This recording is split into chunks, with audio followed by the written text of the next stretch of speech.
লম্বা চুল, চোখে কালো সানগ্লাস, গলায় একাধিক চেইন আর কালো জ্যাকেট গায়ে গত বছর শিরোনাম সিনেমার ফার্স্ট লুকে হাজির হয়েছিলেন নীরব হোসেন। পোস্টার প্রকাশ করে ঘোষণা দেওয়া হয়েছিল কোরবানির ঈদে মুক্তি পাবে শিরোনাম। তবে কাজ শেষ না হওয়ায় পিছিয়ে যায় সিনেমাটি। এবছর কোরবানির ঈদে মুক্তির জন্য নতুন করে প্রস্তুতি নিচ্ছে অনেক বিশ্বাস পরিচালিত সিনেমাটি। তবে বদলে যাচ্ছে নাম। বর্তমান সময়ের প্রেক্ষাপটে তৈরি হচ্ছে সিনেমা শিরোনাম।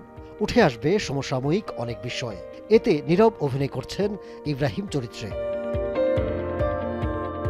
চরিত্রের প্রয়োজনে লম্বা চুল রাখতে হয়েছে তাকে। জানা যায় এই সিনেমায় কয়েকটি লুকে দেখা যাবে নীরবকে।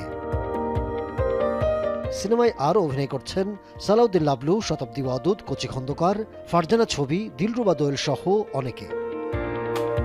জানা গেছে শুটিং শেষ না হওয়ার কারণে গত কোরবানির ঈদে মুক্তি দেওয়া সম্ভব হয়নি সিনেমাটি। মাঝে একাধিকবার শুটিং শুরুর কথা থাকলেও অভিনেতাদের শিডিউলজনিত কারণে তা সম্ভব হয়নি। বাকি আছে একটি গান ও ফাইটিং দৃশ্যের কাজ।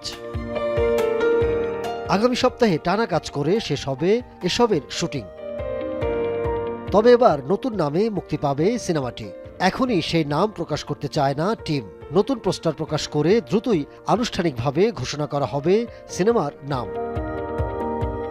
এখন ইন্ডাস্ট্রি হয়ে গেছে দুই ঈদ কেন্দ্রিক। এই দুই সময়েই হলে দেখা যায় সিনেপ্রেমীদের ভিড়। নির্মাতা অনেক বিশ্বাস এটাকে কাজে লাগাতে চান। এ কারণেই ঈদে প্রেক্ষাগৃহে মুক্তি দিতে চান সিনেমাটি।